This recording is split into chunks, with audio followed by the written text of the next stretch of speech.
게임 아직 그저 놀이로만 보시나요? 인문학적 관점으로 살펴보면 게임 속에 숨어있는 사회적 메시지가 보입니다. 해시태그 게임 인문학 이경혁 게임 제너레이션 편집장과 함께합니다. 안녕하세요. 안녕하세요. 이경혁입니다. 네, 오늘은 어떤 게임 이야기를 가지고 오셨나요? 네, 지난주에 제가 게임의 역사 이렇게 굉장히 거창한 얘기를 통해서 컴퓨터라는 건 언제 나왔고 컴퓨터 게임은 언제 나왔고 이런 걸 이제 역사라는 관점으로 좀 살펴봤는데 네. 이렇게 게임이 태어나긴 했는데 사실 이것이 대중화되기까지 또 걸린 과정들이 좀 있습니다. 네. 그래서 오늘은 역사 이야기의 두 번째로 어떻게 그 태어난 게임이 대중매체가 되었나 이제 요 얘기를 좀 해볼까 해요. 게임이라고 하면 다들 좋아했을 것 같은데요. 이게 처음 만들어지자마자 인기를 끌었던 건 아닌가 봐요. 네, 그렇습니다. 우리가 지난주에 얘기한 게 무슨 원자력 연구소에서 장난치다 만들어진 게임 얘기를 네. 잠깐 했었잖아요. 테니스포트라는 게임이 태어나긴 했지만 이제 실험실에서 이벤트용으로 만들었다 보니까 뭐 대중적으로 알려지기는 좀 어려웠겠죠.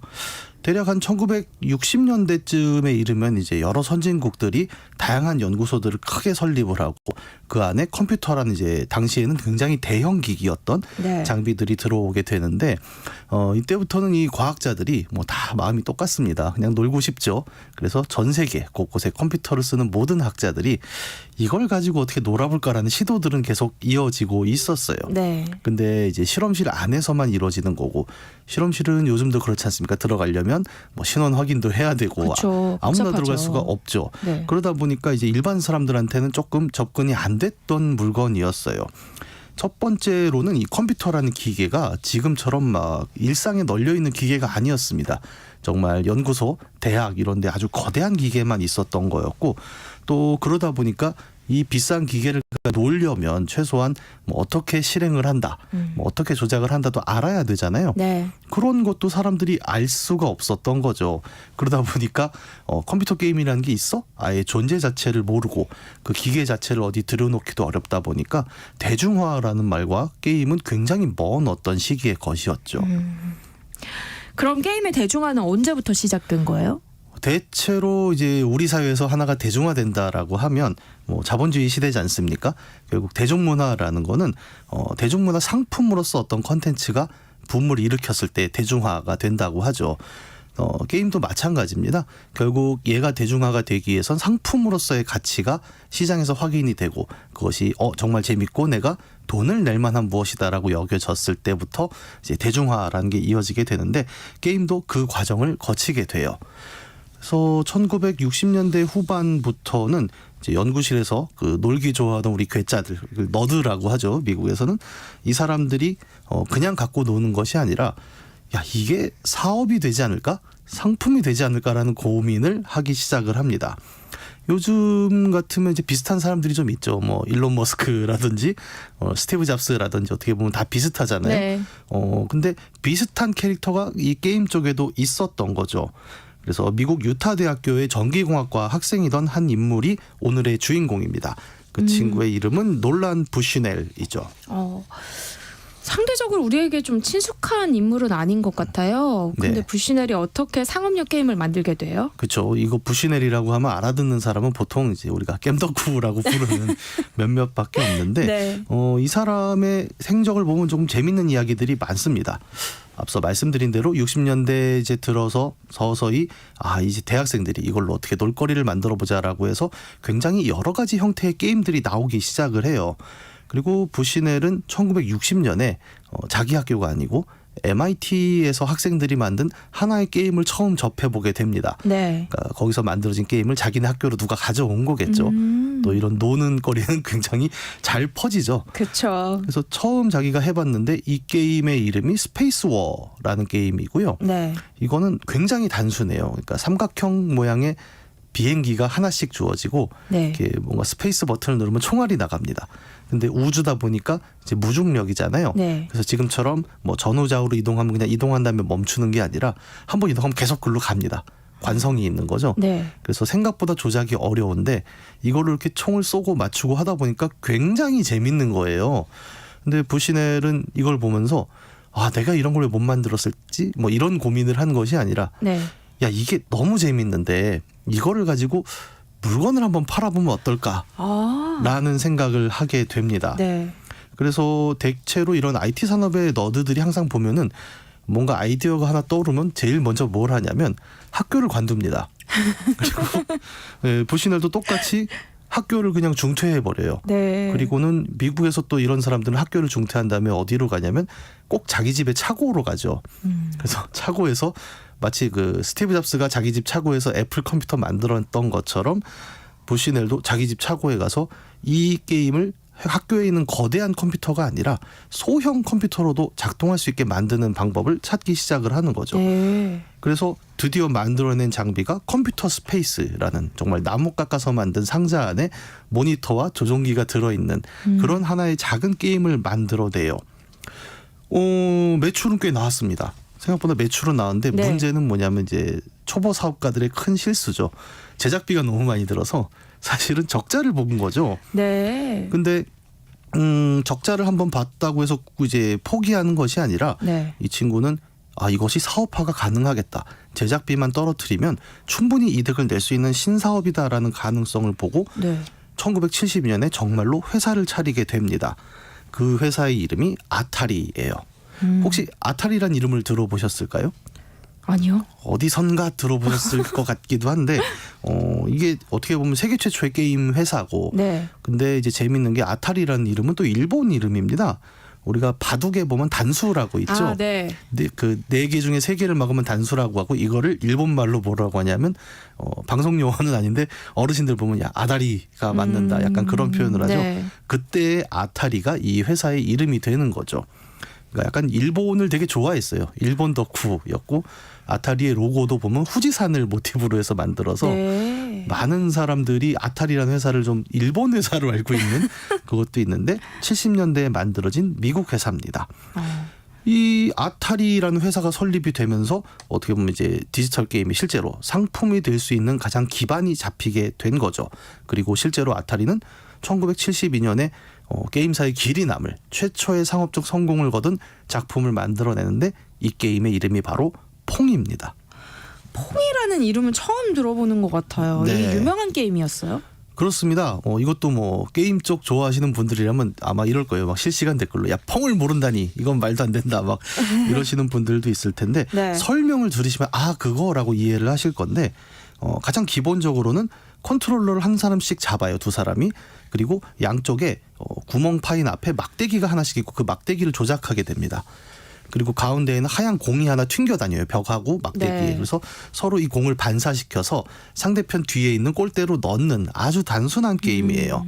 이거를 이렇게 말하면 그 시각화가 안 되겠죠. 어떻게 이해하면 좋냐면 유원지 같은 데 가보면 네. 테이블 퐁이라는 게임이 있는데 서로 손잡이를 하얀 걸 하나씩 잡고 이렇게 그 납작한 하얀 오반을 튕겨내는 거 해보신 적 있으시죠? 그럼요. 이게 이제 이름이 테이블 퐁인데 얘가 실제 기구가 먼저 나온 게 아니라 퐁이라는 게임이 나온 다음에 이거를 이제 그쪽으로 가져온 게임인 거죠. 네. 그래서 어떻게 보면 우리가 유원지에서 보는 그 게임의 원조가 바로 이 디지털 게임 퐁이고요.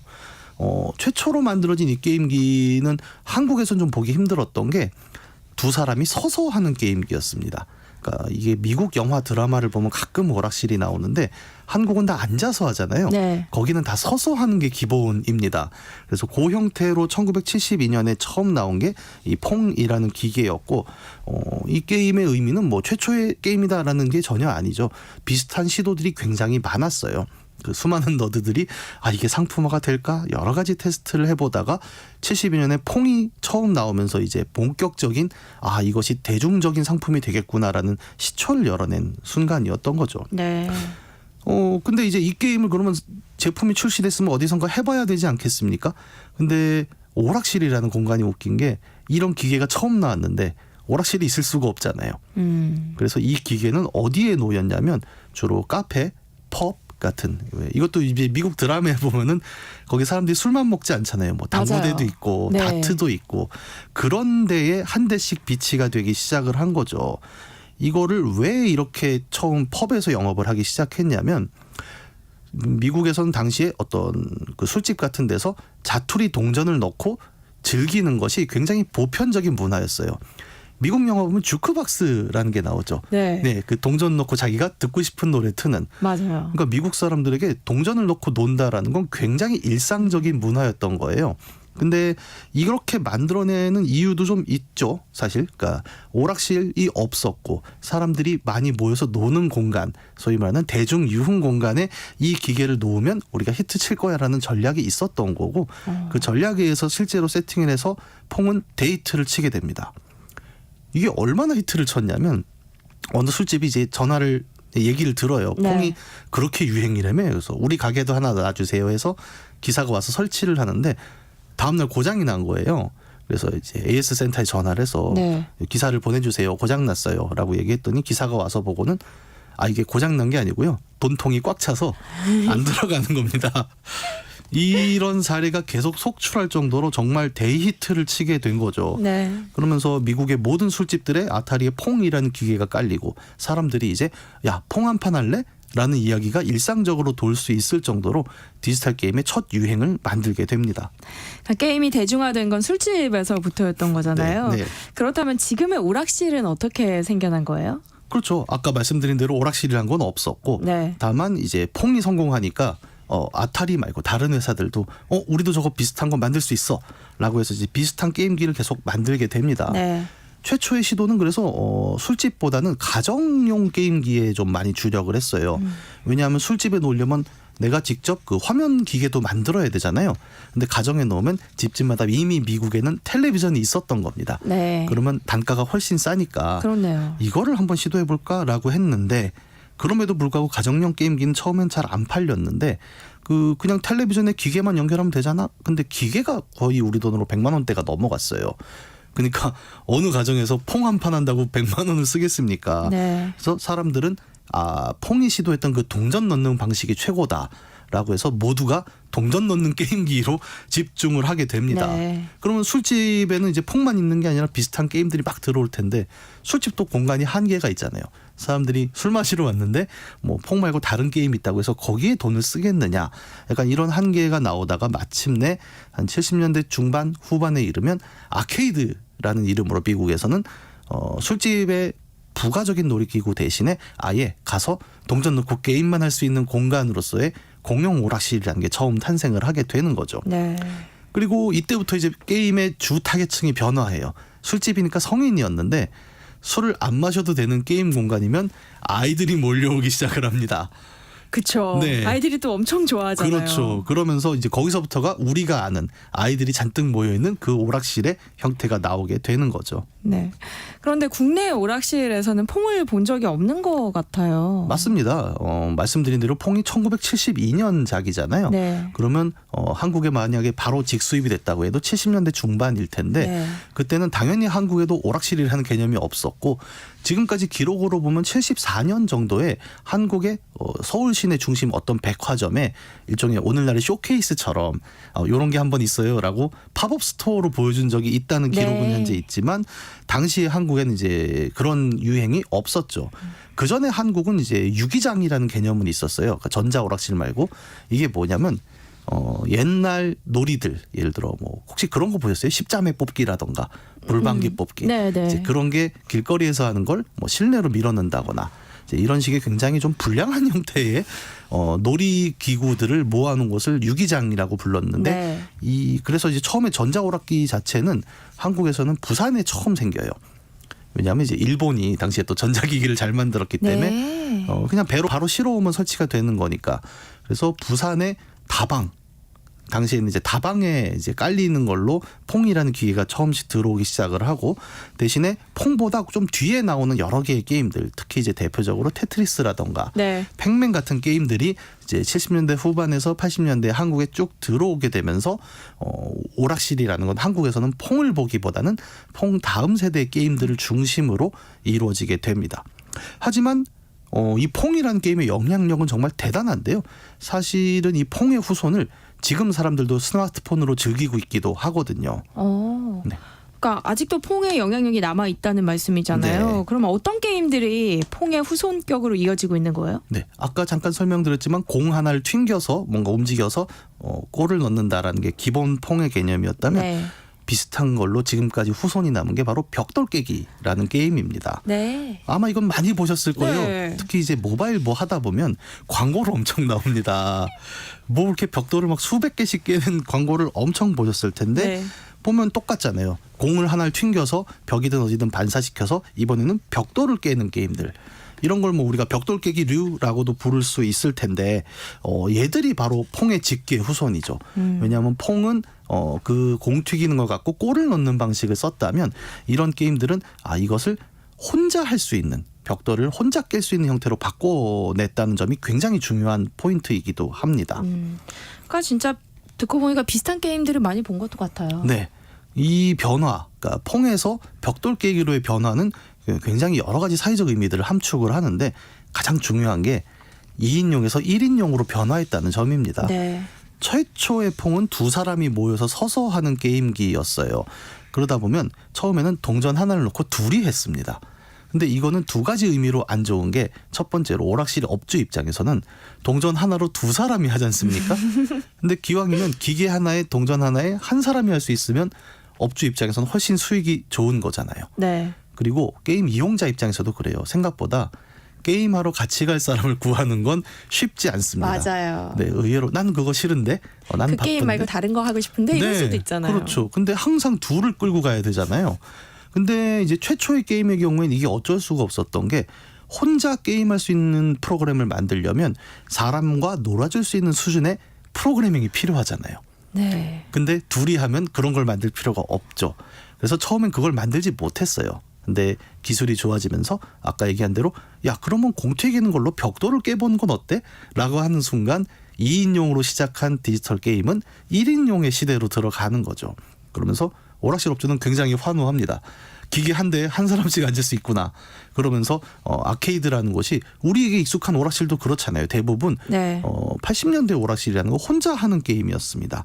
이런 형태로 2인용에서 1인용으로 변화해 오고 그리고 그 가장 기본적인 로직이었던 벽돌 튕기기 공 튕기기라는 것은 유지가 되는 네. 그래서 어떻게 보면 전통이면서 동시에 변화를 만들어냈던 게 최초의 상업용 게임 퐁이라고 할 수 있죠.